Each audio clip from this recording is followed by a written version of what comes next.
നമ്മുടെ ഇന്നത്തെ അതിഥി മണിയറിൽ അശോകനിലെ റാണി ടീച്ചർ, ജൂണിലെ കുഞ്ഞി എന്നീ വേഷങ്ങൾ ചെയ്ത നയന എൽസ അനിലാണ്. നമുക്കൊന്ന് നയനയുടെ വിശേഷങ്ങൾ ചോദിച്ചറിയാം.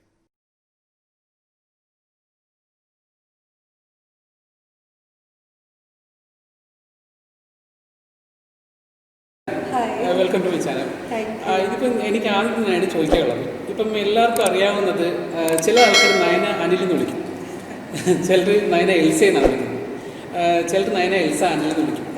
പക്ഷെ അത് എന്താണ് ശരിക്കും പറഞ്ഞാൽ ആരാണ് നയന, എന്താണ് ആണോ? Okay, fine fine fine. Okay, പിന്നെ നമുക്ക് അടുത്തിലോട്ട് വരാം.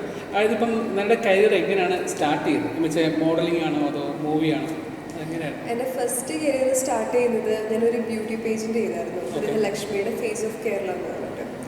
സോ അത് ഭയങ്കര എന്താ പറയുക, ഒരു ദിവസം വെറുതെ ഞാൻ എന്താ പറയുക ഫേസ്ബുക്കിൽ ഇങ്ങനെ ബ്രൗസ് ചെയ്തുകൊണ്ടിരിക്കുകയായിരുന്നു. അപ്പോൾ എന്താ പറയുക ഒരു ഗൃഹലക്ഷ്മിയുടെ ഒരു പേജുണ്ട് കണ്ടു. ഞാൻ വിചാരിച്ചു ഓക്കെ, ആദ്യം അത് നോക്കിയില്ല കേട്ടോ വലിയ കാര്യമായിട്ട്. അത് കഴിഞ്ഞിട്ട് കിട്ടില്ലല്ലോ. അപ്പോൾ സ്വപ്നങ്ങളുണ്ട്, ബ്യൂട്ടി പേജിൻ്റെ ചെയ്യണം, എന്താ പറയുക എനിക്ക് മിസ് കേരള, മിസ് ഇന്ത്യ ഒക്കെ ഭയങ്കര ആഗ്രഹമായിരുന്നു.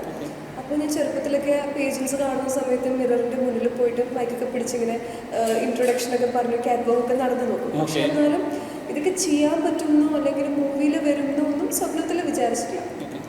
അപ്പോൾ അങ്ങനെ കണ്ടു. പിന്നെ വീണ്ടും ഒരു 2-3 പ്രാവശ്യം ഞാൻ ഫേസ്ബുക്കിൽ ഇങ്ങനെ സ്ക്രോൾ ചെയ്തപ്പോൾ ഈ പേജിൻ്റെ ആണ്. അപ്പോൾ ഞാൻ വിചാരിച്ചു അതിനകത്ത് ജസ്റ്റ് എന്ന് പറഞ്ഞാൽ 2 ഫോട്ടോസ് അയച്ചു കൊടുക്കുക, ഫോട്ടോ ഒന്ന് സെലക്ട് ചെയ്യുന്നതാണ്.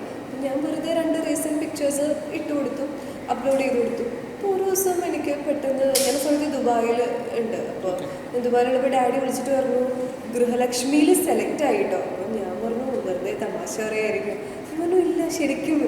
അപ്പോൾ എനിക്ക് ആദ്യം വിശ്വസിക്കാൻ പറ്റില്ല. പക്ഷേ ദൈവമേ അത്രയും ഗേൾസിൽ സെലക്ട് ആയോ? 3000 ഗേൾസ് ഉണ്ടായിരുന്നു.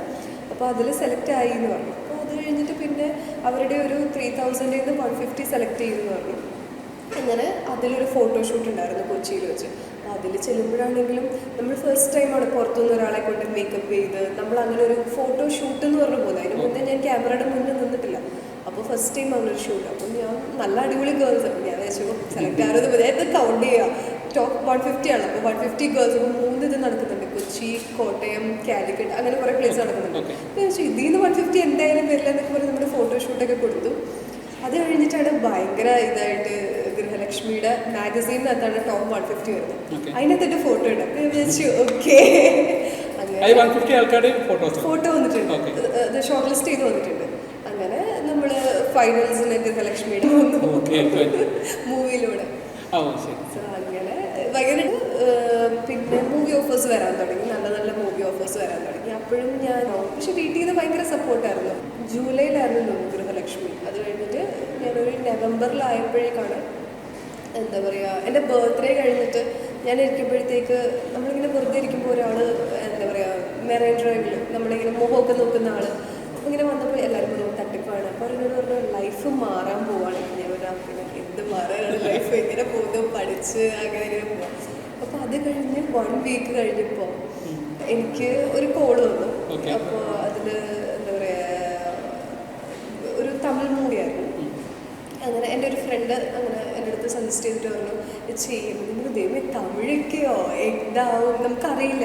തമിഴ് ഇൻഡസ്ട്രി നമ്മൾ കേൾക്കുന്നല്ലാണ്ട് മലയാളത്തിലും വലിയൊരു ഇൻഡസ്ട്രിയാണ്. അപ്പോൾ അങ്ങനെ എന്നോട് ഫോട്ടോ അയച്ചു കൊടുക്കാൻ പറഞ്ഞു. ഞാൻ ഫോട്ടോ അയച്ചു കൊടുത്തു.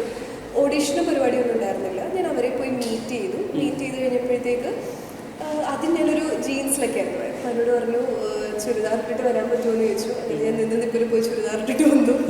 അങ്ങനെ അപ്പോൾ തമിഴ് അറിയില്ല. മൂവീസ് കാണുമ്പോൾ തമിഴ് മൂവീസ് ഭയങ്കര ഇഷ്ടമാണ്, സോങ്സ് ഭയങ്കര ഇഷ്ടമാണ്. അപ്പോൾ എനിക്ക് പറയാനൊന്നും അറിയില്ല, നമുക്ക് മനസ്സിലാവും. പിന്നെ അതെന്ന് പറഞ്ഞാൽ കുറച്ചും കൂടെ ഒരു ഭയങ്കര തമിഴായിരുന്നു. അപ്പോൾ അങ്ങനെ അവരുടെ രാജാറാണിയിലെ ഒരു സീക്വൻസ് ഉണ്ട് നസ്രിയയുടെ, മറ്റേ ബർത്ത്ഡേക്ക് ഉനക്ക് അപ്പോൾ ആ ഒരു വേരിയേഷൻ അവരെന്നോട് ചെയ്യാൻ പറഞ്ഞു. അങ്ങനെ ഞാനിതിരുന്ന് പഠിച്ച് ചെയ്തു. അങ്ങനെ സെലക്റ്റഡ് ആയി.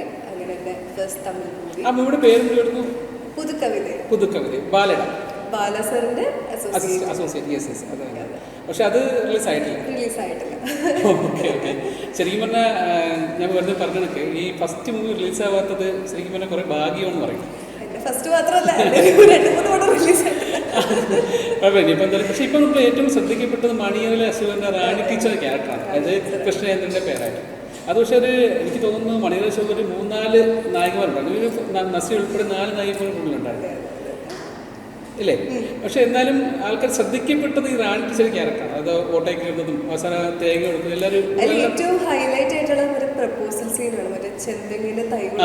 അതെ, ശരിക്കും പറഞ്ഞാൽ അതൊരു ഭയങ്കര വെറൈറ്റി. ഇതുവരെ നമ്മളങ്ങനെ ശരിക്കും ക്ലീഷ സീൻസ് കുറേ ഉണ്ടെങ്കിലും ആ ഒരു സീൻ ഒരു വെറൈറ്റി ഇതായിരുന്നു. പക്ഷെ നല്ല രീതിയിൽ തന്നെ ചെയ്യുന്നുണ്ടായിരുന്നു. ഓക്കെ, പിന്നെ എനിക്ക് അടുത്ത് ചോദിക്കാനുള്ളത്, നയന ശരിക്കും പറഞ്ഞാൽ തിരുവല്ലക്കാരിയാണ് അല്ലേ? ഓക്കെ, ശരിക്കും പറഞ്ഞാൽ തിരുവല്ലയിൽ നിന്ന് കുറേ പേര് വന്നിട്ടുണ്ട്. ഈവൻ ലാസ്റ്റ് ഇപ്പം നയൻതാര ഉൾപ്പെടെ. അതിപ്പം തമിഴിൽ ശരിക്കും പറഞ്ഞാൽ ഇപ്പം ഒറ്റ ലേഡി സൂപ്പർ സ്റ്റാറേ ഉള്ളൂ, അത് നയൻതാരയാണ്. അപ്പോൾ അതുപോലെ തന്നെ തിരുവല്ലയിൽ നിന്നാണ് അടുത്തതും. അതെ, ഇത് ഞാൻ ഫസ്റ്റ് തമിഴ് ചെയ്യാൻ പോയ സമയത്ത് ചെന്നൈയിൽ നാട് എവിടെയെന്ന് ചോദിക്കുമ്പോൾ തിരുവല്ല എന്ന് പറയുമ്പോൾ എല്ലാവർക്കും അറിയാം. അതായത് വേറെ പല ഇതറിയില്ലെങ്കിലും ഒരു തിരുവല്ല എന്ന് പറയുമ്പോൾ മീര ജാസ്മിൻ, നയൻതാര, അസിൻ എന്നൊക്കെ പറയും. അപ്പോൾ അവരാണ് വേണ്ടാത്ത ആഗ്രഹങ്ങൾ മനസ്സിലോട്ട് കിട്ടാറുണ്ട്. അത് കേൾക്കുമ്പോൾ നമുക്ക് ദൈവമേ അടുത്തൊരു സ്റ്റാർ നോക്കാം. പിന്നെ ഞാൻ വേറൊരു മൂവിയുടെ ചോദിക്കാനായിട്ട്, നമ്മളൊരു ജെറ്റ്ലി എന്ന് പറഞ്ഞ മൂവിയുടെ ഞാൻ ഇങ്ങനെ എനിക്കൊന്നും അതിൻ്റെ ഇൻസ്റ്റയിൽ ഞാൻ കണ്ടത്, ഇടിമിന്നൽ പുയൽ കാതൽ ജെറ്റ്ലി. അതായത് എൻ്റെ ആദ്യത്തെ പുതുകവിത കഴിഞ്ഞത് റിലീസായത്. അത് കഴിഞ്ഞിട്ട് പിന്നെ ഞാൻ ഇമ്മീഡിയറ്റ്ലി ചെയ്യുന്നത് തിരുട്ടുപയലി 2, ശ്രീ ഗണേശൻ സാറിൻ്റെ പണ്ടത്തെ തിരുട്ടുപയലയുടെ തിരുട്ടുപയലി 2 ചെയ്ത് അത് പ്രസന്നം. അപ്പം അതിനകത്ത് സാറാണ് ഇൻട്രൊഡ്യൂസ് ചെയ്യുന്നത് സ്നേഹയ്ക്കും കനഹയ്ക്കും ശേഷം. അപ്പം അത് കഴിഞ്ഞിട്ടപ്പോഴാണ് എനിക്ക് മറ്റേ ഇടിമിന്നൽ പുയൽക്കാതിലാണ് ഫസ്റ്റ് വന്നത്. ഒരു ലവ് സ്റ്റോറി നല്ല പെർഫോം ചെയ്യാനായിട്ടൊരു സംഭവം ഉണ്ടായിരുന്നു. അതിൽ ഹീറോയിനായിരുന്നു ഇടിമിന്നൽ പുയൽക്കാതിൽ. അപ്പോൾ അത് കഴിഞ്ഞ് അവരുടെ തന്നെ മൂവിയാണ് ജെറ്റ്ലി എന്ന് പറഞ്ഞിട്ട് പുതിയ പ്രൊഡക്ഷനായിരുന്നു. അപ്പോൾ അങ്ങനെ ഡേറ്റ് നമ്മൾ തമിഴിലുള്ളൊരു ഇതാണ്, നമ്മൾ ഡേറ്റ് അവർ ബ്ലോക്ക് ചെയ്യുന്നത്. സോ അതിൻ്റെ ഒരു 1 ഇയറോളം ബ്ലോക്കായി. പിന്നെ നടക്കുന്നില്ല എന്ന് കണ്ടപ്പോഴത്തേക്ക് ഡേറ്റ് കഴിഞ്ഞപ്പോഴത്തേക്ക് പിന്നെ നമ്മൾ വേറെ മലയാളം ചെയ്തു. ഓക്കെ, ഞാൻ എൻ്റെ അടുത്ത് ചോദിക്കാനുള്ളത്, ഞാനിപ്പോൾ മലയാളത്തിൽ എത്ര മൂവി ആയിട്ടുണ്ട് ഇപ്പോൾ റിലീസ് ജൂണിൽ കുഞ്ഞി നല്ല ക്യാരക്ടർ അല്ലേ? അതിന് മുന്നേ ഞാൻ കളി ചെയ്തിട്ടുണ്ടോ? ഓക്കെ, അപ്പം ഞാൻ ചോദിച്ചപ്പം കുറേ നായകന്മാരായിട്ടും അല്ലെങ്കിൽ സെക്കൻഡ് ഹീറോയിനായിട്ട് അഭിനയിച്ചപ്പം കുറേ പേരായിട്ട് അഭിനയിച്ചിട്ടുണ്ടല്ലോ, അവരിലൊരു പോസിറ്റീവ് വൈബായിരുന്നു തോന്നിയിട്ടുള്ളത്. അഭിനയിക്കാൻ കംഫർട്ടബിൾ ഉദ്ദേശിച്ചത് അങ്ങനെ പോസിറ്റീവ് വൈബ്. എനിക്ക് ഏറ്റവും കൂടുതൽ ഞാൻ എൻജോയ് ചെയ്ത സെറ്റ് നമ്മുടെ മണിയറയിലെ അശോകനാണ്. ഞാൻ മാത്രമാണ് ന്യൂ ഫേസ്, ബാക്കി എല്ലാവരും വലിയ ആർട്ടിസ്റ്റുകളാണ്. Anupama she such a sweetheart. ഭയങ്കര പോസിറ്റീവ് വൈബാണ്. അതായത് നമുക്ക് എന്ത് ഡൗട്ട് ഉണ്ടെങ്കിലും അത് അഭിനയത്തിൻ്റെയോ മേക്കപ്പിൻ്റെയോ ഡ്രസ്സിങ്ങിൻ്റെ എന്താണെങ്കിലും പുള്ളിക്കാരി തെലുഗുവിലെ സൂപ്പർ സ്റ്റാറാണ്, അറിയാം. അപ്പോൾ ഇതിന് ഏടിയായിട്ടുണ്ടായിരുന്ന സമയത്തും ഞാൻ ഒരു ഒറ്റയ്ക്ക് ഇരിക്കുന്നത്. അപ്പോൾ ഞാൻ എപ്പോഴും ഒരു കൂട്ട് വേണം. അപ്പോൾ ഞാനും അനുവും കൂടെ ആയിരുന്നു ഇങ്ങനെ പോയപ്പോൾ she is always there for me. ആ ഒരു സെറ്റിൽ ഇവൻ അത്രയും സൂപ്പർ സ്റ്റാറായിട്ടും ഷീ വാസ് ദെയർ. പിന്നെ എന്താ പറയുക, ഞാൻ നസ്രിയയുടെ വലിയ ഫാനാണ്. അപ്പോൾ ഞാൻ നസ്രിയയുടെ ഷൂട്ടിന് പോയ സമയത്ത് കണ്ടപ്പോൾ സമയത്ത് നമുക്ക് ആക്ച്വലി ഫാൻ മൂവ്മെൻറ്റിൽ നമുക്കൊന്നും വിടാൻ പറ്റില്ല. അതുതന്നെയാണ് ദുൽഖറിൻ്റെ കാര്യത്തിലും. അപ്പോൾ DQവിനെ ഫസ്റ്റ് കുറുപ്പിൻ്റെ സെറ്റിൽ കുറുപ്പിലൊരു ചെറിയ ക്യാരക്ടർ ചെയ്തിട്ടുണ്ട്. അപ്പോൾ കുറുപ്പിൻ്റെ സെറ്റിൽ കണ്ടപ്പോഴും നമുക്കൊന്നും വിടാൻ പറ്റില്ല. പക്ഷെ വേറെ ആക്ടേഴ്സിനോട് നമുക്ക് അത്ര പ്രശ്നമില്ല. നസ്രിയയുടെയും ദുൽഖറിൻ്റെ നസ്രിയനെ കണ്ടിട്ട് ഞാനൊരു ഓംശാന്തി ഓശാനും ഒരു 30 പ്രാവശ്യം കണ്ടിട്ടുണ്ട്. Very cute. എന്ത് ചെയ്താലും ഷീ ഈസ് വെരി ക്യൂട്ട്. അതുപോലെ രാജാറാണി, നസ്രിയയുടെ എല്ലാ പടങ്ങളും, ബാംഗ്ലൂർ ഡേയ്സ് എല്ലാ പടങ്ങളും. അപ്പോൾ നസ്രിയനെ അടുത്ത് കണ്ടപ്പോഴത്തേക്ക് എനിക്കൊന്നും വിടാൻ പറ്റുന്നില്ല. ഐ വാസ് സിറ്റിംഗ് ദെയർ, ഞാനിങ്ങനെ ഇരിക്കുക. അപ്പോൾ അത് നസ്രിയ ഓൾസോ ഭയങ്കര എന്താ പറയുക, ഭയങ്കര പോസിറ്റീവ് എനർജിയാണ് പുള്ളിക്കാരി. ഭയങ്കര രസമാണ്. നമ്മൾ മൂവിയിൽ കാണുന്ന പോലെ നസ്രിയ ഗ്രഗാണ്. അപ്പോൾ ഗ്രഗാണ് ഹീറോ. പുള്ളി ഭയങ്കര കെയറിങ് ആണ്, നമ്മളെ ഭയങ്കര കംഫർട്ടബിൾ ആക്കും നമ്മളെ സെറ്റിൽ. കിച്ചുവേട്ടനാണെങ്കിലും ഞങ്ങൾക്കൊരു ബെഡ്റൂം സീക്വൻസ് ഉണ്ടായിരുന്നു, മറ്റേ വാഴക്കുഞ്ഞുങ്ങളുടെ ഒരു സാധനം. അപ്പോൾ നമുക്ക് ഡയറക്ടർ ഷംസു നമുക്കിത് തന്നിട്ട് പറഞ്ഞു നിങ്ങളിത് വർക്ക് ചെയ്യാൻ പറഞ്ഞു. അപ്പം ഞാനൊക്കെ ഫുൾ സ്പൂൺ ഫീഡിങ് ആണ് ഡയറക്ടർ. അപ്പം ഞാൻ ദൈവമേ, പക്ഷെ കിച്ചുവേട്ടൻ കൂടെ ഇരുന്ന് നമ്മളത് കുറേ പ്രാവശ്യം ചെയ്ത് വർക്ക്. അപ്പം കിച്ചുവേട്ടനൊക്കെ ആണെങ്കിലും ഭയങ്കര ഒരു ബ്രില്യൻ്റ് ആക്ടറാണ്. സ്പോണ്ടേനിയസ് ആയിട്ട് കിച്ചുവേട്ടൻ ആക്ട് ചെയ്യുന്നത് കുറച്ചും കൂടെ ഉണ്ടായിരുന്നു ആ ഒരു സീൻ. പക്ഷേ കുറേ ട്രിമ്മായി പോയി അറിയാലോ, 1 hour 15 minutes. പക്ഷേ നല്ല ഗംഭീര പെർഫോമൻസ്. നമുക്ക് അത്ര വലിയ ആർട്ടിസ്റ്റുകളിൽ നമുക്ക് ഒരുപാട് പഠിക്കാൻ പറ്റും. ഷൈൻ ചേട്ടനാണെങ്കിലും ബ്രില്യൻറ്റ്. അതെ, ഷൈൻ്റെ ഒരു നമ്മൾ ഇഷ്കം തന്നെ മൂവി ഉണ്ടല്ലോ, അതിലാണ് ഒരു ഭയങ്കര ഒരു വേറെ റേഞ്ചിൽ എത്തിക്കാണ്. കുറുപ്പിൽ വരുന്നുണ്ട്. ആണോ? കുറുപ്പ് എന്തായിരിക്കും അറിയില്ല. ഐ മീൻ എല്ലാ പ്രീ പ്രൊഡക്ഷനിലും കഴിഞ്ഞില്ലേ? നടക്കുന്നു. തിയേറ്റർ റിലീസാണ്. തിയേറ്റർ റിലീസാക്കില്ലേ? ഓക്കെ, ആയിരിക്കണം. അതെ, വലിയ ഐഡിയ ഇല്ല. മീൻസ് ദൈവനുഗ്രഹിച്ച് തിയേറ്റർ ഓപ്പൺ ആവും. നമുക്കിപ്പം എല്ലാവർക്കും ഓരോ സ്വപ്നങ്ങളുണ്ടാവുമല്ലോ. ഇപ്പം നയനയ്ക്ക് ഇപ്പം മൂവി ഇപ്പം തുടങ്ങിയത് സ്വപ്നമാണ്. സ്വപ്നമല്ല, എനിക്കറിയില്ലായിരുന്നു. പണ്ട് തൊട്ടേ ഇഷ്ടമാണ്. അതായത് മൂവീസ് കാണുമ്പോഴും അല്ലെങ്കിൽ പേജൻസും എല്ലാം ഇഷ്ടമാണ്. പക്ഷെ സിനിമയിൽ വരും എന്നൊരു എന്താ പറയുക, അത് ഒരിക്കലും വിചാരിച്ചിട്ടില്ല സിനിമയിൽ വരുന്നത്. പക്ഷേ സ്വപ്നമായിരുന്നു, ഇഷ്ടമായിരുന്നു സിനിമ എന്ന് പറയുന്നത്. ആർക്കാണ് സിനിമയിൽ അഭിനയിക്കാൻ ഇഷ്ടമില്ലാത്തത്? ഇപ്പോൾ എത്രയോ എൻ്റെ ഫ്രണ്ട്സിനാണെങ്കിലും ഒരുപാട് പേർക്ക് സിനിമയിൽ അഭിനയിക്കണമെന്ന് പക്ഷേ ആഗ്രഹമുണ്ട്. പക്ഷെ വളരെ റയറായിട്ട് സിനിമയിൽ വരുന്നവരുണ്ട്. പിന്നെ അതിനെ തന്നെ സസ്റ്റെയിൻ ചെയ്ത് പോകാൻ ഭയങ്കര ബുദ്ധിമുട്ടാണ്. Okay okay. അപ്പം നമ്മളിപ്പോൾ അല്ലാതെ വേറെ എന്തോ ഒരു സ്വപ്നമോ അല്ലെങ്കിൽ നമ്മൾ ഇപ്പോൾ സിനിമ വന്നില്ലായിരുന്നെങ്കിൽ എന്താകുമായിരുന്നു? സിനിമയിൽ വന്നില്ലായിരുന്നെങ്കിൽ ഞാൻ ലണ്ടനിൽ പോയിട്ട് MBA എടുത്ത് അവിടെ ഫെർദർ സ്റ്റഡീസ് ചെയ്ത് അവിടെ സെറ്റിൽഡായിട്ട് പുറത്തെവിടെയെങ്കിലും സെറ്റിൽഡായത്. എന്നാലും മോഡലിംഗ് എന്തായാലും ഇതുണ്ടാവുമായിരിക്കും അല്ലേ? എനിക്ക് ഹൈറ്റ് കുറവാണ്. ഓക്കെ. ഒരു മോഡൽ എന്നൊക്കെ പറയുമ്പോഴത്തേക്ക് എന്തായാലും ഒരു 5'7" എബവ് വേണം ഹൈറ്റ്. ഞാൻ 5'4" ഉള്ളൂ. രണ്ട് തരം ലൈഫുണ്ട്. ഇന്ന് റിയൽ ലൈഫും ഉണ്ട്, ഇന്ന് റിയൽ ലൈഫ് ഉണ്ട്. അപ്പം ഈ റിയൽ ലൈഫിൽ ആരൊക്കെയാണ് ഫ്രണ്ട്സ്? റിയൽ ലൈഫിൽ ആരൊക്കെയാണ് ഫ്രണ്ട്സ്? എനിക്ക് പണ്ട് ഞാൻ ഭയങ്കര ഇങ്ങനെ എന്താ പറയുക, ഭയങ്കര ആക്റ്റീവായിരുന്നു. അതായത് എല്ലാവരോടും കയറി അങ്ങോട്ടും ഇങ്ങോട്ടും മിണ്ടി പെട്ടെന്ന് ഞാൻ ഫ്രണ്ട്സിനെ ഉണ്ടാക്കുമായിരുന്നു. പിന്നെ അതൊരു 4-5 ഇയേഴ്സായിട്ട് ആ ഒരു സംഭവം കുറഞ്ഞു. എന്താ പറയുക, മേ ബി നമ്മൾ വളരുന്നതുകൊണ്ടായിരിക്കും, ഐ ഡോണ്ട് നോ. പക്ഷെ പണ്ട് നമ്മളിങ്ങനെ എൻ്റെ ഡാഡി എന്ന് പറഞ്ഞിട്ടുണ്ട് ഇതിനെ സമ്മതിക്കുന്നത്. ഒരു ദിവസത്തിലൊക്കെ ഞാൻ ഭയങ്കരമായിട്ട് ഫ്രണ്ടാവും എല്ലാവരായിട്ടും. നമ്മളിപ്പോൾ വേറെ നമ്മൾ അപ്പാർട്ട്മെൻറ്റ് മാറിയപ്പോഴൊക്കെയാണെങ്കിലും എനിക്ക് എൻ്റെ പഴയ അപ്പാർട്ട്മെൻറ്റിൽ ഇഷ്ടംപോലെ ഫ്രണ്ട്സ് ഉണ്ടായിരുന്നു. അപ്പോൾ ഐ വാസ് ക്രൈം. അല്ല, കൊച്ചിയിൽ തന്നെ. അപ്പോൾ നമ്മൾ പുതിയ അപ്പാർട്ട്മെൻറ്റിലോട്ട് വന്നപ്പോൾ, അതായത് വന്നു കഴിഞ്ഞ് വിത്തിൻ 1 hour തന്നെ ഞാൻ നെയ്ബേഴ്സും ഫ്രണ്ട്സൊക്കെ ആയിട്ട് എൻ്റെ ഏജിൽ കുറേ പേരുണ്ടായിരുന്നു. എല്ലാവരും ഭയങ്കര ഫ്രണ്ട്സായി. അപ്പോൾ എൻ്റെ ഡാഡി നിന്നെ സമ്മതിക്കണം, പെട്ടെന്ന് ഒരു ഫ്രണ്ട്സിനെ കിട്ടിയല്ലോ എന്ന് പറഞ്ഞു. പക്ഷെ അതിൽ നിന്ന് ഇപ്പം ഞാൻ കുറച്ചും കൂടെ എന്താ പറയുക ബാക്കിലോട്ട് വരുന്നു. ഇപ്പോഴാണെങ്കിലും നമ്മൾ സെറ്റിലൊക്കെ പോകുമ്പോഴാണെങ്കിലും എനിക്ക് എല്ലാവരോടും ഒന്നാമത് എല്ലാവരും വലിയ ആർട്ടിസ്റ്റാണ്. നമ്മൾ എങ്ങനെ മിണ്ടും അല്ലെങ്കിൽ എങ്ങനെ സ്റ്റാർട്ട് ചെയ്യും, ആ ഒരു സംഭവം സ്റ്റാർട്ടിങ് ട്രബിൾ എനിക്ക് ഭയങ്കരമായിട്ടുണ്ട്. ഇപ്പം എനിക്ക് അതുകൊണ്ടാണെങ്കിലും റിയൽ ലൈഫിൽ എനിക്ക് ഫ്രണ്ട്സ് കുറവാണ്. അതെ, അനുപമ നല്ലൊരു ഫ്രണ്ടാണ് എൻ്റെ ടച്ച്. പിന്നെ ഫ്രണ്ട്സ് ഉണ്ട്, പക്ഷെ അക്കോർഡിംഗ് ടു മീ ഫ്രണ്ട്ഷിപ്പ് എന്ന് പറഞ്ഞാൽ നമ്മളുടെ അപ്പ് ആൻഡ് ഡൗൺസിൽ കൂടെ ഉള്ളവരാണ് നമ്മുടെ ഫ്രണ്ട്സ് എന്ന് പറയുന്നത്. ഈ ഒരു 4 ഇയേഴ്സിൽ, അതായത് മൂവിയിൽ ഞാൻ വന്ന സമയത്തെന്ന് പറഞ്ഞാൽ, അതായത് നമ്മുടെ അത്രയും ഫ്രണ്ട്സ് അല്ലാത്തവർ പോലും ഒരു മൂവിയിൽ വന്ന് ഓൾ ദ ബെസ്റ്റ്. അതേസമയത്ത് പടം ഇല്ലാണ്ട് 1 വർഷം വീട്ടിൽ ഇരിക്കുമ്പോൾ ഇവരാരും നമ്മളെ മൈൻഡ് ചെയ്യില്ല. അത് കഴിഞ്ഞ് വീണ്ടും ഒരു പടം വരുമ്പോൾ വീണ്ടും ഇവർ വരും. പോസസീവ്നെസ് ആണോ, പിന്നെ നമ്മൾ സിനിമ എന്ന് പറയുമ്പോൾ എന്താ പറയുക, ഒട്ടും സേഫ് അല്ലാത്തൊരു ഫീൽഡ്, അങ്ങനെ ഒരു ധാരണയുണ്ട്. അതെ അതെ അതെ അതെ. ഇവൻ നമ്മളെ റിലേറ്റീവ്സ് ആണെങ്കിലും, ഞാൻ ഒരു പ്രാവശ്യം എൻ്റെ ഒരു റിലേറ്റീവിൻ്റെ വീട്ടിൽ പോയപ്പോഴത്തേക്ക് അവിടെ ഒരു പ്രായമായിട്ടൊരു അമ്മൂമ്മയുണ്ട്. അപ്പോൾ എന്നോട് അമ്മച്ചി ചോദിക്കുകയാണ്, ആ സമയത്ത് ഒരു ലാസ്റ്റ് ഇയർ വന്നു ഞാൻ പോയത്. ഒരു മോള് പഠിച്ചു കഴിഞ്ഞു. ഞാൻ പറഞ്ഞു, അമ്മച്ചി BCom കഴിഞ്ഞു, CMA ചെയ്യുന്നുണ്ട്, പിന്നെ നീ ഇത്രയും പഠിച്ചിട്ട് പിന്നെ നീ അതിനകത്ത് സിനിമയിൽ അഭിനയിക്കില്ലേ? അപ്പോൾ എല്ലാവരുടെയും ഒരു കോൺസെപ്റ്റ് എന്ന് പറഞ്ഞാൽ ഒരു ജോലി ഇല്ലാത്തവരാണ് സിനിമയിൽ അഭിനയിക്കുന്നത് എന്നൊരു, അങ്ങനത്തേക്ക് ഒരുപാട് തെറ്റിദ്ധാരണയുണ്ട്. ശരിക്കും പറഞ്ഞാൽ എൻ്റെ നാട്ടിലും അങ്ങനെ കുറേ ഉണ്ട്. എല്ലാവർക്കും ഈ നാട്ടിൻപുറത്തെ പ്രശ്നം അക്സെപ്റ്റ് ചെയ്യാൻ ഭയങ്കര ബുദ്ധിമുട്ടാണ്. ഇവൻ 2020 ആണെങ്കിൽ പോലും എല്ലാവർക്കും സിനിമയിലാണ് എന്ന് പറയുമ്പോഴത്തേക്ക് അത് ആ ഒരു ഫാക്ടർ അക്സെപ്റ്റ് ചെയ്യാൻ ഭയങ്കര ബുദ്ധിമുട്ടാണ്. സത്യം അതായിരിക്കും മിക്കവാറും. ഓക്കെ, എൻ്റെ ഫ്രണ്ട്സിനെ പറഞ്ഞപ്പോൾ വേറെ ഇപ്പം അനുപമയാണ് അടുത്ത് ഫ്രണ്ടായിട്ട് സിനിമയിലുള്ളതെന്ന്. അപ്പം നിങ്ങൾ രണ്ടുകൂടെ ആ ഷൂട്ടിങ് കഴിഞ്ഞ സമയത്ത് അനുപമ എനിക്കൊന്ന് ആദ്യം അസിസ്റ്റന്റ് ഡയറക്ടറായിട്ട് കയറിയിട്ടുണ്ടായിരുന്നു. എനിക്കൊന്ന് കുറച്ച് കഴിയുമ്പോഴത്തേക്ക് അതിൻ്റെ കൂടെ തന്നെ നയനയും ഞാനൊരു 3-4 days ഗ്യാപ്പിൽ ഞാൻ അടുപ്പിച്ച് കണ്ടിരുന്നു.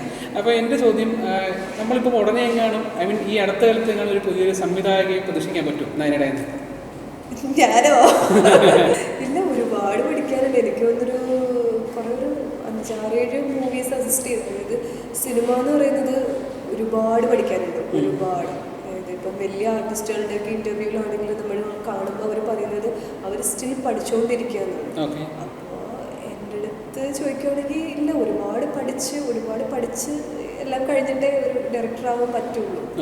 പിന്നെ ഇത് നമ്മളെ ആക്ടിങ്ങിൽ ഒരുപാട് ഹെൽപ്പ് ചെയ്യും. അതായത് എന്താ പറയുക, എനിക്കിപ്പോൾ ആദ്യം എനിക്ക് സിനിമയിൽ ആക്ട് ചെയ്യുന്ന സമയത്ത് എന്താണ് അതിനപ്പുറത്തെ പരിപാടി എന്ന് അറിയില്ലായിരുന്നു. പക്ഷേ മണിയറയിൽ AD ആയിട്ട് അസിസ്റ്റ് ചെയ്തപ്പോഴത്തേക്ക് ഇപ്പോൾ കോസ്റ്റ്യൂമിൻ്റെ കണ്ടിന്യൂറ്റിക്ക് ആണെങ്കിൽ നമ്മൾ തന്നെ നോക്കും. ഞാൻ കോസ്റ്റ്യൂം ഡിപ്പാർട്ട്മെൻറ്റും ആർട്ടിസ്റ്റ് മാനേജ്മെൻറ്റും ആയിരുന്നു. അപ്പോൾ പിന്നെ എല്ലാം ഉണ്ടായിരുന്നു. പക്ഷേ എന്നാലും നമുക്ക് ഞാൻ അത് കഴിഞ്ഞിട്ട് കാണുവാനില്ല എന്ന് പറഞ്ഞൊരു മൂവി, ഹീറോയിൻ മൂവി, അപ്പോൾ അത് ചെയ്തപ്പോഴത്തേക്ക് അതിനകത്ത് കോസ്റ്റ്യൂംസിൻ്റെ ഒക്കെ ഇഷ്യൂസ് ഉണ്ടായിരുന്നു.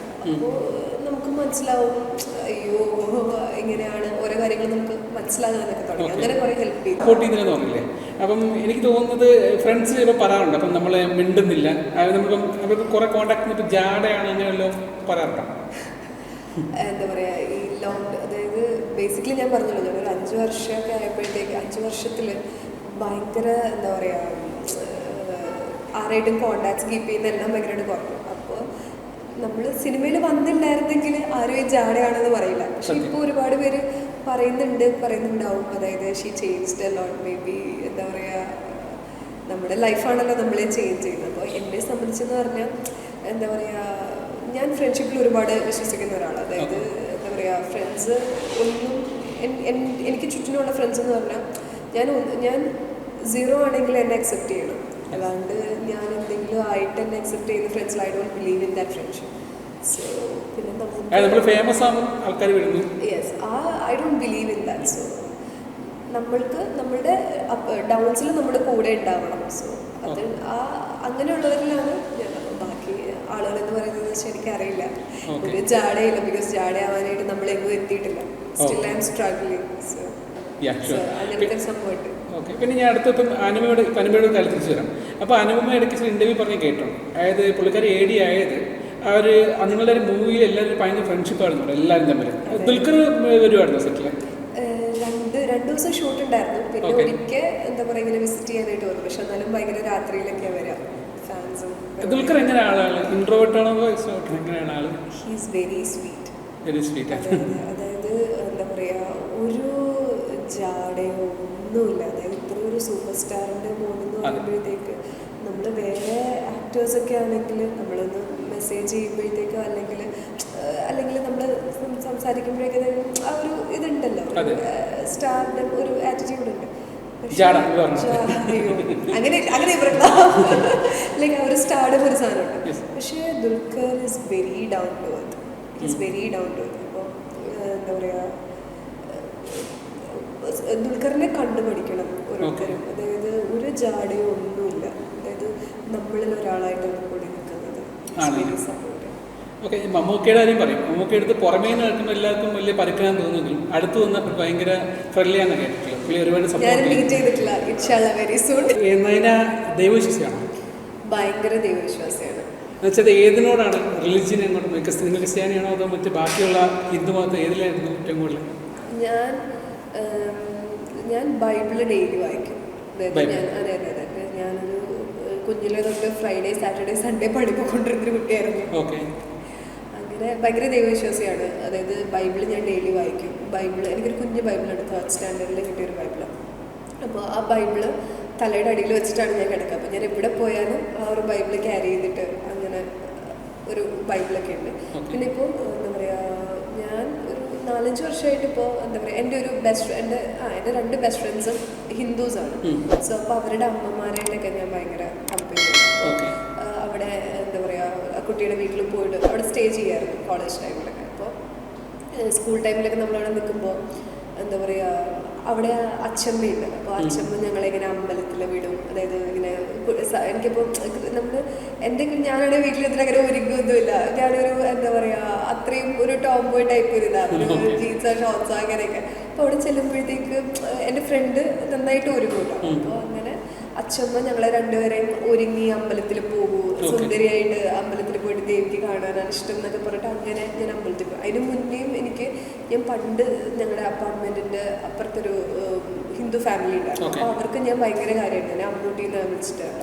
അപ്പോൾ അവിടെ ആൻറ്റിയുടെ അച്ഛൻ വരുന്ന സമയത്ത് ഞാനും മുത്തശ്ശനും കൂടെ പണ്ട് അമ്പലത്തിൽ പോകുമായിരുന്നു. സോ അപ്പോൾ തൊട്ട് എനിക്ക് അമ്പലത്തിനോട് ഭയങ്കര ഒരു ഇഷ്ടമാണ്. അപ്പോൾ ആൻറ്റിയുടെ വീട്ടിൽ മക്കളൊക്കെ എബ്രോഡ്. അപ്പോൾ ഞാനാണ് അവിടെ വിളക്ക് കത്തിക്കുക എല്ലാം. അതായത് ഞാനൊരു 2nd സ്റ്റാൻഡേർഡ് തൊട്ട് ഒരു 5th സ്റ്റാൻഡേർഡ് വരെ വീട്ടിൽ വൈകുന്നേരം വിളക്ക് കത്തിക്കുന്നത് ഞാനാണ്.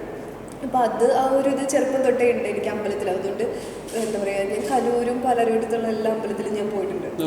പിന്നെ എൻ്റെ ഈ ഫ്രണ്ടിൻ്റെ അവിടെ അച്ഛമ്മ അങ്ങനെ. അതുകൊണ്ട് എനിക്ക് അമ്പലം ഭയങ്കര ഒരു ഇഷ്ടമാണ്, അമ്പലത്തിലൊക്കെ പോകാനായിട്ട്. അതുകൊണ്ട് ഞാൻ അമ്പലത്തിലും പോവും, പള്ളിയിലും പോവും. മുസ്ലിംസിൻ്റെ കലൂർ പള്ളിയിൽ പോകാറുണ്ട് എല്ലാ ചൊവ്വാഴ്ചയും. അങ്ങനെ ചൊവ്വാഴ്ചയൊന്നുമില്ല, അതുവഴി പാസ് ചെയ്യുമ്പോൾ പറ്റുന്ന സമയത്ത് പോയി കയറാറുണ്ട്, ഇടയ്ക്ക് പോയി മെഴുകുതിരി എത്തിക്കാറുണ്ട്. ഓക്കെ, അടുത്ത നമുക്ക് ഇപ്പം നയനയുടെ ഏറ്റവും വലിയ ഹോബീസ് എന്തൊക്കെയാണ് ശരിക്കും പറഞ്ഞാൽ? ഇപ്പോഴത്തെ ഹോബീസ് ആണോ? അതെ, ലോക്ക്ഡൗണിലെ ഹോബീസ് എന്ന് പറയുന്നത് ഞാൻ ബുക്ക് വായിക്കുമെങ്കിലും നേരത്തെ എന്താ പറയുക, ഇപ്പോൾ ഭയങ്കരമായിട്ട് ബുക്ക് വായിക്കാൻ തുടങ്ങി.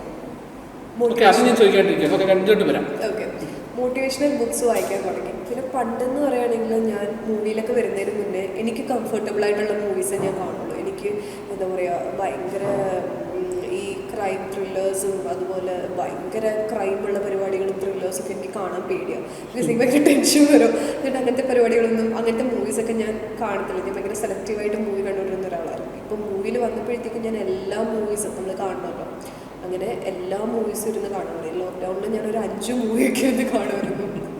അതുപോലെ ചെമ്മീൻ വരെ കണ്ടു. അപ്പോൾ ഞാൻ കഴിഞ്ഞ ഇൻ്റർവ്യൂവിൽ ചെമ്മീൻ വരെ കണ്ടു എന്ന് പറയുമ്പോൾ അതിൻ്റെ ഇടയിൽ ഒരു ചേട്ടൻ കമൻറ്റ് ചെയ്യുക, അഭിമാനത്തോടെ പറ മോളെ ചെമ്മീൻ കണ്ടു. ചേട്ടാ അഭിമാനത്തോടെ പറയുന്നത് ഞാൻ ചെമ്മീൻ കണ്ടു. ഇൻസ്റ്റയിലല്ല, യൂട്യൂബിലാണ്. ഞാൻ അതായത് അത്രയും പഴയ ഇന്റർവ്യൂവിൽ വന്നപ്പോൾ ഞാൻ ചെമ്മീൻ വരെ കണ്ടു എന്ന്, അതായത് ഞാൻ അത്രയും പഴയ സിനിമകൾ വരെ കണ്ടു എന്ന് ഉദ്ദേശിച്ചു. പക്ഷെ അവർക്ക് ആർക്കും ഇഷ്ടപ്പെട്ടില്ല. ഞാൻ അഭിമാനത്തോടുകൂടെ പറയുന്നു ചെമ്മീൻ അവിടെ വരെ ഞാൻ കണ്ടു. അതായത് എല്ലാ പടങ്ങളും ഇരുന്ന് കണ്ടു. ഓക്കെ, എനിക്ക് കേരളത്തിൽ ഏറ്റവും കൂടുതൽ ആൾക്കാർ മണി ഹീസ്റ്റ് കണ്ടത് ഈ ലോക്ക്ഡൗൺ. ഞാൻ കണ്ടിട്ടില്ല. ബിക്കോസ് എനിക്ക് അതിന്റെ ടെൻഷൻ പരിപാടികളൊക്കെ കാണാൻ അത് ഭയങ്കര, എല്ലാവരും എന്താ പറയാ ഇൻസ്റ്റഗ്രാമിൽ അതിന്റെ ഫിൽറ്റേഴ്സ്, അതിന്റെ ടീഷർട്സ് ഒക്കെ ഇറങ്ങി, അങ്ങനെ എല്ലാം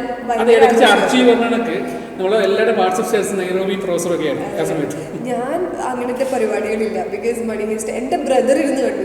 7th സ്റ്റാൻഡേർഡ്. അപ്പോൾ എന്റെ ബ്രദർ വരെ ഫുൾ ഇരുന്ന് കണ്ടു. പക്ഷെ എനിക്ക് അങ്ങനത്തെ ടെൻഷൻ പരിപാടികളൊക്കെ കാണാൻ കുറച്ചൊരിതാണ്. അത് നമ്മൾ ലോക്ക്ഡൗണിൽ വീട്ടിലിരിക്കുന്നു. അപ്പം ഞാൻ മാക്സിമം, പക്ഷെ എല്ലാ മൂവീസും ഞാൻ കണ്ടുണ്ടോ, പക്ഷെ ഇങ്ങനത്തെ കുറച്ച് വെബ് സീരീസ് മാത്രം ഞാൻ കണ്ടില്ല. ഞാനിപ്പോൾ എന്താ പറയുക, മൂവീസാണ് ബേസിക്കലി ഞാൻ ഇരുന്ന് കാണാറുള്ളത്. എല്ലാ ലാംഗ്വേജും കാണും, മലയാളം, തമിഴ്, തെലുഗു എല്ലാം കാണും. ഇപ്പോൾ റീസെൻ്റ്ലി കന്നഡ ഇപ്പോൾ സ്റ്റാർട്ട് ചെയ്തിട്ടുണ്ട് കാണാനായിട്ട്. സോ അങ്ങനെ. പിന്നെ നെറ്റ്ഫ്ലിക്സ് നമുക്ക് IPL കാണാറുണ്ട്. ഇല്ല, സ്പോർട്സിനോടൊന്നും വലിയ താല്പര്യമില്ല. അതല്ലേ എന്താ പറയാ, ഫേവറേറ്റ് ടീം എന്ന് വെച്ചാൽ നമ്മളുടെ ചെന്നൈ. ജോലിക്ക് പെരിയ ഒരുപാട് ബുക്സ് വായിക്കാറുണ്ട്. ഒരുപാടില്ല, മോട്ടിവേഷണൽ ബുക്സ് വായിക്കാറുണ്ട്. ഓക്കെ, അങ്ങനെ മോട്ടിവേഷണൽ ഒരു കോട്ട് പറയാൻ പറ്റും ഇഷ്ടപ്പെട്ട? അങ്ങനെയല്ല, അതായത് മോട്ടിവേഷനിൽ ഞാൻ ഫസ്റ്റ് സ്റ്റാർട്ട് ചെയ്തത് ലോക്ക്ഡൗണിൽ the monk who solved his Ferrari എന്ന് പറഞ്ഞൊരു ബുക്കായിരുന്നു. അതായത് എന്താ പറയുക, ഇത് ഭയങ്കര മോട്ടിവേഷണലാണ്. അതായത് ഒരു ലോയർ, പുള്ളിയുടെ ലൈഫിൽ കുറേ പ്രോബ്ലംസും ഇങ്ങനെ ഉണ്ടായപ്പോൾ പുള്ളി എല്ലാം ഈസ് വെരി റിച്ച്. അതായത് പ്രൈവറ്റ് ജെറ്റും പ്രൈവറ്റ് ഐലൻഡൊക്കെ സെറ്റിൽ ചെയ്തിട്ട് പുള്ളി ഇന്ത്യയിലേക്ക് വന്നു, ഹിമാലയ പോയി, അവിടെ കുറേ എന്താ പറയുക സെയിൻസിനെ കണ്ടു, മോക്സിനെ കണ്ടു. അവരുടെ ആ ഒരു ലൈഫ് സ്റ്റൈൽ, അതായത് നമ്മുടെ മൈൻഡിൽ നെഗറ്റീവ് തിങ്കിങ്സോ അങ്ങനത്തെ പരിപാടികളൊക്കെ വരുമ്പോഴത്തേക്ക് നമ്മളതിനെ മൊത്തത്തിൽ മാറ്റി മോട്ടിവേഷണൽ അല്ലെങ്കിൽ നല്ല പോസിറ്റീവ് എനർജി കൊണ്ട് ഫീൽ ചെയ്യുക, അങ്ങനത്തെയൊക്കെ സംഭവം. Okay okay. പിന്നെ ഈ ഇടയ്ക്ക് വായിച്ചിട്ടുണ്ടായിരുന്നു, കേൾക്കിട്ടുണ്ട് മീൻസ് നയനയുടെ ഒരു ഫേവററ്റ് ആക്ടർ ഇൻ തമിഴ്. അത് മലയാളത്തിൽ ചോദിക്കുന്നില്ല, ബിക്കോസ് ആരെയും പറയണ്ട, കുഴപ്പമില്ല. പൃഥ്വിരാജ്, മലയാളത്തിൽ പൃഥ്വിരാജ്, DQ രണ്ടുപേരും തന്നെയാണ്. Okay okay. അപ്പം തമിഴിൽ ആരാണ് ഫേവറേറ്റ്? ഞാൻ കേട്ടിട്ടുള്ളത് വിജയ്. ഓക്കെ, വിജയനാണല്ലേ. വിജയ് ബിഗിൽ സിനിമ ഉണ്ടായിരുന്നു, അതിൽ സിംഗപ്പൂരിനെ പാട്ട് ഇഷ്ടമാണോ? ഞാനത് തിയേറ്ററിൽ കണ്ടപ്പോഴത്തേക്കും ഞാൻ ആ മൂവിയുടെ കരഞ്ഞോട്ട് ഭയങ്കരമായിട്ട്. അപ്പോൾ ഇപ്പോഴാണെങ്കിലും നമുക്ക് ആ പാട്ട് കാണുമ്പോഴത്തേക്കും ഭയങ്കര ഒരു മോട്ടിവേഷനാണ് സിംഗപ്പൂരിനെ. എനിക്ക് കരച്ചിൽ വരെ അത് കാണുമ്പോഴത്തേക്കും. അതുപോലെ എയർമാൻ്റെ ഇപ്പം കുറേ ശേഷം വന്നതിൽ ഏറ്റവും വലിയ ഹിറ്റ് സിംഗപ്പൂരിനായിരുന്നു. അതിലുള്ളതിൽ ഞാൻ AR റഹ്മാൻ, വൈരമുത്തു സർ ഭയങ്കര ഫാനാണ്. ഞാൻ മറ്റേ നമ്മുടെ ഇടിമിന്നൽ പുയൽക്കാതലും ജെറ്റ്ലിയും പറഞ്ഞില്ല ഫൈനൽ. അപ്പോൾ എനിക്ക് ഇതാണ് വൈരമുത്തു സർ എന്ന് ഇങ്ങനെ ഞാനിപ്പോൾ സ്റ്റേജിലോട്ട് കയറാൻ പോകും. അപ്പോൾ എന്നോട് പറയുമ്പോൾ ഐ വാസ് ലൈക്ക്, ദൈവമേ ഇതാണ് വൈരമുത്തു സർ. ഭയങ്കര ഫാൻ മൂവ്മെൻ്റായിരുന്നു എനിക്ക് സാറിൻ്റെ. ഭയങ്കര അതായത് പണ്ടത്തെ 90s 80s സോങ്സ് ഒക്കെ ഞാൻ ഭയങ്കര ഫാനാണ്. ഞാൻ ഇങ്ങനെ കേട്ടോണ്ടിരിക്കും. അപ്പോൾ എൻ്റെ ഫ്രണ്ട്സൊക്കെ പറയുന്നത്, ഫ്രണ്ട്സിന് ആർക്കും തമിഴ് സോങ്സ് ഇഷ്ടമല്ല. അപ്പോൾ എന്നോട് പറയും, എൻ്റെ കൂടെ പോവാണെങ്കിൽ കാറിൽ പോകണം, ഞാൻ ആ തമിഴ് സോങ്സ് മാത്രമേ വെക്കത്തുള്ളൂ. എനിക്ക് തമിഴിൽ ഏറ്റവും കണ്ടത് ഏറ്റവും നല്ല വരികൾ എഴുതിയിട്ടുള്ളത് വൈരമുത്തു സാറാണ്. എന്ത് രസമാണെന്ന് അറിയാം. ഞാൻ മറ്റേ തമിഴ് പഠിക്കുന്നൊരു കാലം ഉണ്ടായിരുന്നു. ആ സമയത്ത് ഇങ്ങനെ ഓരോരുത്തർ എനിക്ക് ആ ലൈൻസ് ഒക്കെ എനിക്കിങ്ങനെ എക്സ്പ്ലെയിൻ ചെയ്തു.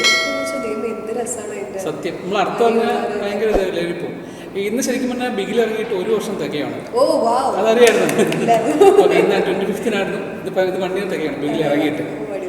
ഓക്കെ, പിന്നെ ഞാൻ വേറെ ചോദിക്കും, ഇപ്പം നയനക്ക് ട്രാവലിംഗ് ഇഷ്ടമാണോ? ഭയങ്കര ഇഷ്ടമാണ്. എങ്ങനെ, ഏതാണ് മോഡ് ട്രാൻസ്പോർട്ടേഷൻ? ബൈക്കാണ്? ബൈക്ക് ഓടിക്കാൻ അറിയാമെന്ന് എനിക്ക് തോന്നുന്നു. ബുള്ളറ്റല്ലേ? ബുള്ളറ്റ് അല്ല, ഞാൻ മുമ്പേ ടോംബോയ് ടൈപ്പ് ആയിരുന്നില്ല. പക്ഷെ എനിക്ക് പണ്ട് ഇഷ്ടമായിരുന്നു. അതായത് ഞാൻ 8th സ്റ്റാൻഡേർഡിലൊക്കെ പഠിക്കുന്ന സമയത്ത് മമ്മിക്ക് ഒരു സ്കൂട്ടി വെപ്പ് ഉണ്ടായിരുന്നു. അപ്പോൾ ഞാൻ ഫ്ലാറ്റിൽ ഇങ്ങനെ ഓടിച്ച് എല്ലാവരും മുന്നേ ഇങ്ങനെ ഷോ കാണിച്ചാൽ ആക്സിലേറ്റർ കൂട്ടിയിട്ടിട്ട് വണ്ടി പൊങ്ങിപ്പോയി. അന്ന് തൊട്ട് എനിക്കൊരു പേടി കിട്ടിയിട്ടുണ്ട്. അപ്പോൾ അതുകൊണ്ട് ഞാൻ പിന്നെ സ്കൂട്ടിയുടെ അടുത്തോട്ട് പോയിട്ടില്ല. ഇവൻ പുതു കവിത എൻ്റെ ആദ്യത്തെ പടത്തിൽ സ്കൂട്ടി ഓടിക്കേണ്ട സീനുണ്ടായിട്ട് എങ്ങനെയോ ഞാൻ മാനേജ് ചെയ്തു. അപ്പൊ ഇനിയൊരു മൂവിയിൽ ഈ ബൈക്ക് ഓടിക്കേണ്ട സീൻ വന്നു ഓടിക്കും, സിനിമയ്ക്ക് വേണ്ടി ഓടിക്കും. കാർ ഓടിക്കാൻ? കാറ് ഞാൻ എന്താ പറയാ 12th കഴിഞ്ഞപ്പോൾ തൊട്ട് ഞാൻ ലൈസൻസ് എടുക്കാൻ നോക്കുന്നുണ്ട്. ഇതുവരെയായിട്ട് ലൈസൻസ് കിട്ടിയിട്ടില്ല. ആദ്യത്തെ 2 പ്രാവശ്യം ഇടിച്ച് നിർമ്മിച്ചു. പിന്നെ ലേണേഴ്സ് എടുക്കും, ഡേറ്റ് എന്തെങ്കിലും ഷൂട്ടോ എന്തെങ്കിലുമൊക്കെ ആയിട്ട് ബിസി ആവും. പക്ഷെ കാണാനില്ല എന്ന് പറഞ്ഞിട്ട് എൻ്റെ ഒരു മൂവി വരുന്നുണ്ട്, അതിനകത്ത് ഓടിക്കണമായിരുന്നു. ഞാൻ ഓടിച്ചു. ഓക്കെ, ഓ ശരി ശരി. അങ്ങനെ തന്നെ ആദ്യമായിട്ട് ഓടിക്കുന്നത്. ഇപ്പം എനിക്ക് അതായത് തന്നെ ഓടിക്കുന്നത്, അതായത് ഫ്രണ്ടിലൊന്നും ആരും ഇല്ലാണ്ട് ഓടിക്കുന്നത് ആദ്യമായിട്ട്. പാവായിട്ട് ചീഫ് അസോസിയേറ്റ് ഉണ്ട് സമൻ ചേട്ടൻ, കാറിന്റെ ബാക്കിൽ കിടക്കണ്ട പറഞ്ഞു തരണമല്ലോ. പക്ഷെ ആരും ഇല്ലാണ്ട് ഞാൻ മറ്റേ മൂവാറ്റുപുഴ കോതമംഗലം മറ്റേ 3 റൂട്ട് ഉണ്ടല്ലോ, ഞാൻ തന്നെ ഓടിച്ചു. അപ്പൊ എനിക്ക് മനസ്സിലായി ഐ ക്യാൻ ഡു ദാറ്റ്. അപ്പം ഇത് നമുക്ക് ഏറ്റവും ഇഷ്ടപ്പെട്ട സ്ഥലം ഏതാണ് ട്രാവൽ ചെയ്തതിൽ? ഞാനങ്ങനെ പോയിട്ടുള്ളതെല്ലാം സിറ്റീസേ പോയിട്ടുള്ളത്. ഇത് നമ്മുടെ ഇന്ത്യയിൽ തന്നെ ഡൽഹി അല്ലെങ്കിൽ മുംബൈ, ഹൈദരാബാദ്, ചെന്നൈ, അങ്ങനെ സംഭവങ്ങൾ പോയിട്ടുള്ളൂ. അത് ഫ്ലൈറ്റിൽ ഈസി. എനിക്ക് ഒരു ദിവസത്തിൽ എനിക്കിങ്ങനെ എന്താ പറയുക, കാറ് ഇതൊന്നും വലിയ താല്പര്യമില്ല. വെച്ചാൽ പെട്ടെന്ന് പോയിട്ട് വരണം. അല്ലെങ്കിൽ പിന്നെയും കംഫർട്ടബിൾ എനിക്ക് ട്രെയിനാണ്. ഫ്ലൈറ്റ് ആണെങ്കിൽ 1 മണിക്കൂർ 2 മണിക്കൂറുള്ള സംഭവം. പക്ഷെ എന്നാലും നമുക്ക് അതിനകത്ത് കുറെ ഇരുന്നും കിടന്നൊക്കെ നമുക്ക് പോവാം. എനിക്ക് ആ ബസ്സൊക്കെയാണ് എനിക്ക് വോമിറ്റൊക്കെ ചെയ്യാനായിട്ട്. പക്ഷെ എനിക്ക് എന്താ പറയാ ഹിമാലയൊക്കെ പോകണമെന്ന് ഭയങ്കര ആഗ്രഹമുണ്ട്. അതായത് എന്താ പറയാ ബസ്സൊക്കെ പഠിച്ച് അങ്ങനെ ഒരു ഇതുണ്ടല്ലോ. അങ്ങനെ എനിക്ക് എന്താ പറയാ ഹിമാലയ, ഉത്തർപ്രദേശ്, അങ്ങനെ കുറേ സ്ഥലം പോകണമെന്ന് ഞാൻ ബക്കറ്റ് ലിസ്റ്റൊക്കെ ഉണ്ടാക്കി വെച്ചിട്ടുണ്ട്. ഓക്കെ, ഇനി അടുത്ത് ഞാൻ ചോദിക്കാൻ പോകുന്നത് ചിലപ്പോൾ ഒരു വിവാദമല്ല, ഇപ്പോൾ വിവാദമായിക്കൊണ്ടിരിക്കുന്നൊരു ക്വസ്റ്റ്യനാണ്. ഓക്കെ, അതായത് ഇപ്പം നമ്മളിപ്പോൾ ഈ ഇടയ്ക്കാണ് ഈ ഓൺലൈൻ ആങ്ങളമാർ എന്നൊരു കൺസെപ്റ്റ് തുടങ്ങിയിട്ടുള്ളത്. ഇപ്പം എനിക്ക് നയനെയും ഇൻസ്റ്റയിൽ കുറേ ഫോട്ടോസ് എടുക്കും. ഞാൻ എനിക്ക് കമൻറ്റ് നോക്കുന്ന സമയത്ത് കുറേ ഓൺലൈൻ ആകുമ്പോൾ തന്നെ ഇടുന്ന സമയത്ത് തൊട്ട് കഴിയാം ഓൺലൈൻ ആങ്ങളമാർ ഇല്ലെന്ന് ചോദിച്ച് ചിലർ കമൻറ്റ് ഇടുന്നുണ്ട്.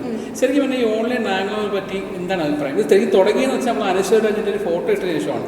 അതിന് മുന്നേ ഉണ്ട് ഒരുപാട് ആക്ട്രസസ് അതിന് മുന്നേയും സഫർ ചെയ്യുന്നുണ്ട്. പക്ഷെ അനശ്വരയുടെ ഇഷ്യൂ വന്നപ്പോഴാണെന്ന് തോന്നുന്നു കുറച്ചും കൂടെ എല്ലാവരും അത് ഏറ്റെടുത്തത്.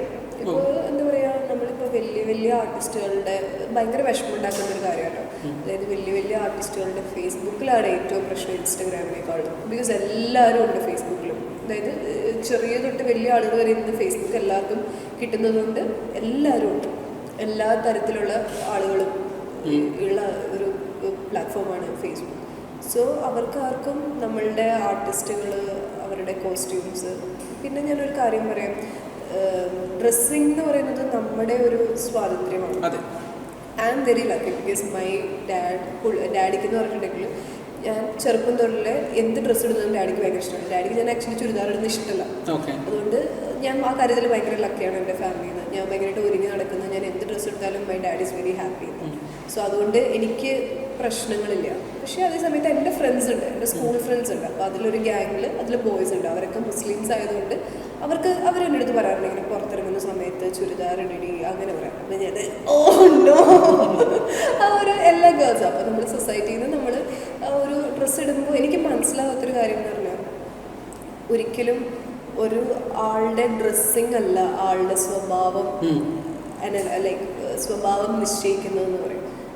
ശരിക്കും അങ്ങനെയൊക്കെ കാണുമ്പോൾ ഭയങ്കര സങ്കടം വരാറുണ്ട്. ഞാൻ ഒരുപാട് ആർട്ടിസ്റ്റുകളുടെ ഞാനിങ്ങനെ ഫേസ്ബുക്കിൽ അവരുടെ പേജിൻ്റെ അടിയിൽ ഞാനിങ്ങനെ കമൻസ് നോക്കാറുണ്ട്. അപ്പം അവരിങ്ങനെ പറയുന്ന സാധനങ്ങളൊക്കെ കാണുമ്പോൾ നമുക്ക് സങ്കടം വരും. ഒന്നുമില്ലെങ്കിൽ അവരൊരു വലിയൊരു ആർട്ടിസ്റ്റ്. സത്യം അവരുടെ വീട്ടുകാരും കണ്ടുകൊണ്ടിരിക്കുകയാണല്ലോ, അതാണ് ഒരു നമുക്കൊരു വിഷമം പിടിച്ചു. വീട്ടുകാരെ അടക്കമാണ് അവർ ചിത്രം. അതെ, എന്ന് വെച്ചാൽ നമ്മൾ ആരും പറഞ്ഞ ഈ മുഖമില്ലാത്ത ആങ്ങളാണ് മൊത്തം. ഇവർക്കൊന്നും മുഖമില്ല, എല്ലാം ഫേക്ക് നെയിംസും. അല്ലാതെ ശരിക്കും പറഞ്ഞാൽ അവരുടെ ഒറിജിനൽ ഐഡന്റിറ്റി വരാൻ അവർക്ക് ധൈര്യമില്ല. ഞാൻ ഇൻസ്റ്റഗ്രാമിൽ സ്റ്റോറി ഇടുന്ന സമയത്ത് ഞാനിങ്ങനെ നോക്കാറുണ്ട് എത്ര വ്യൂസ് വരുന്നത് സ്റ്റോറിയിൽ കാണാറ്. അപ്പോൾ ഞാനിങ്ങനെ എന്താ പറയുക ഫേക്ക് പ്രൊഫൈൽസ് കാണുമ്പോഴത്തേക്കും ഞാനത് അപ്പം തന്നെ ബ്ലോക്ക് ചെയ്ത് കളയാറുണ്ട്. എനിക്ക് പിന്നെ അങ്ങനത്തെ പ്രശ്നം വന്നിട്ടില്ല. അതായത് മോഡലിംഗ് പിക്ചേഴ്സൊക്കെ മൂവിയിൽ നമ്മൾ അറിയുന്നതിന് മുന്നേ ആയിരുന്നു ചെയ്തിട്ടുള്ളത്. ഇപ്പം ഞാൻ പിന്നെയും എനിക്ക് മനസ്സിലായൊരു കാര്യം, എല്ലാവർക്കും നമ്മുടെ കേരളത്തിൽ നാടൻ കഥാപാത്രങ്ങളാണ് എല്ലാവർക്കും ഇഷ്ടം. പക്ഷെ അതേ സമയത്ത് ചെന്നൈയിലും അല്ലെങ്കിൽ തമിഴ് തെലുഗിലൊക്കെ ആണെങ്കിൽ അവർക്ക് കുഴപ്പമില്ല. അവർ നമ്മളായിട്ടാണ് അക്സെപ്റ്റ് ചെയ്യുന്നത്. ഇപ്പോൾ അവർ പാർട്ടിക്ക് പോയാലോ അല്ലെങ്കിൽ ഒരു ഷോർട്ട് സ്കേർട്ട് ഇട്ടാലോ ടോപ്സ് ഇട്ടാലോ they are fine with that, അവിടുത്തെ ഓഡിയൻസ്. പക്ഷേ നമ്മുടെ മലയാളി ആളുകളെന്ന് പറയുമ്പോഴത്തേക്ക് അവർ നമ്മളെ ഇപ്പോൾ ഞാൻ ജൂൺ ചെയ്ത സമയത്ത് എല്ലാവർക്കും ഞാൻ കുഞ്ഞിയായിരുന്നു. അത് കഴിഞ്ഞ് റാണി ടീച്ചർ ചെയ്തപ്പോൾ എല്ലാവരും റാണി ടീച്ചറാണ്. അപ്പോൾ എന്താ പറയുക, ഞാൻ ആദ്യമായിട്ടാണ് ഇൻ്റർവ്യൂവിൽ ഇപ്പോൾ മോഡേൺ ഡ്രസ്സിൽ വരണത്. ബാക്കി ഞാൻ ചുരിദാർ അങ്ങനെ കുറച്ചും കൂടെ ഒരു നാട്. അപ്പോൾ ഞാൻ ഇങ്ങനെയാണ്, അതായത് ഞാൻ എവിടെയെങ്കിലും പോകുമ്പോൾ ആ ഒരു ജീൻസുള്ള ഒരു ടോപ്പ് അങ്ങനെ ഷോർട്ട്സ് അങ്ങനെയൊക്കെ ഇട്ട് പോകാൻ ഞാൻ ചെറുപ്പം തൊട്ടേ അങ്ങനെയാണ്. പക്ഷേ അത് അവർ കാണുമ്പോൾ എന്താ റാണി ടീച്ചർ സാരി കൊടുത്ത നാടൻ, ഇത് കുഞ്ഞിയാണെങ്കിലും നാടൻ. അപ്പോൾ അവരത് അങ്ങനെ അക്സെപ്റ്റ് ചെയ്തു. അപ്പോൾ അവർക്ക് പിന്നെ ഇത് കാണുമ്പോഴത്തേക്കും അയ്യോ ഈ കുട്ടി ഇങ്ങനെ ആയിരുന്നോ എന്നവർക്ക് അക്സെപ്റ്റ് ചെയ്യാൻ പറ്റില്ല. അപ്പോൾ ബേസിക്കലി എല്ലാവർക്കും നാടനാണ് ഇഷ്ടം. അതിൻ്റെ ഒരു പ്രശ്നം. അതിനിടയ്ക്ക് അശ്വതി ശ്രീകാന്ത് പറഞ്ഞിട്ടുണ്ടായിരുന്നു, പുള്ളിക്കാരി ഫേസ്ബുക്ക് പോസ്റ്റ് ഉണ്ടായിരുന്നു. അതായത് പുള്ളിക്കാരി ഡ്രസ്ഡാണ്, ഐ മീൻ ഷോർട്ട് ഡ്രസ്ഡാണ്, പക്ഷെ ഒരിക്കലും കേരളത്തിൽ എത്തില്ല. കാരണം വെച്ചാൽ ഇവിടെ വെച്ച് പുള്ളിക്കാരുടെ ഫാമിലി എല്ലാം കാണുന്നുണ്ട്. പക്ഷേ പുള്ളിക്കാരി പുറത്ത് പോകുമ്പോൾ അങ്ങനെ ഡ്രസ്സ് എടുത്തു. കാരണം വെച്ചാൽ ഇവിടെ കേരളത്തിലാണ് ഏറ്റവും കൂടുതൽ ഈ ഒരു പ്രശ്നമുള്ളത്. അതായത് ശ്രീമന സദാചാര പോലീസ്, മോറൽ പോളിസി ഏറ്റവും കൂടുതൽ കേരളത്തിലെന്നാണ് പുള്ളി പറഞ്ഞത്. പുള്ളിക്കാരി പറഞ്ഞു വയ്ക്കുന്നത്. എനിക്കൊന്ന് കുറേ പേര് വി ഹാവ് ലെക്സ് എന്ന് പറഞ്ഞിട്ട് ക്യാമ്പയിൻ ഇട്ടിട്ടുണ്ടെങ്കിൽ പോലും ഈ കമൻറ്റ് ചെയ്യുന്ന ആൾക്കാരുടെ എണ്ണം മാത്രമേ കൊണ്ടുള്ളൂ. ശരിക്കും ആൾക്കാരുടെ ഒരു മനോഭാവം ഇപ്പോഴും അത് തന്നെയാണ് ശരിക്കും. പക്ഷെ കൊച്ചി കുഴപ്പമില്ല.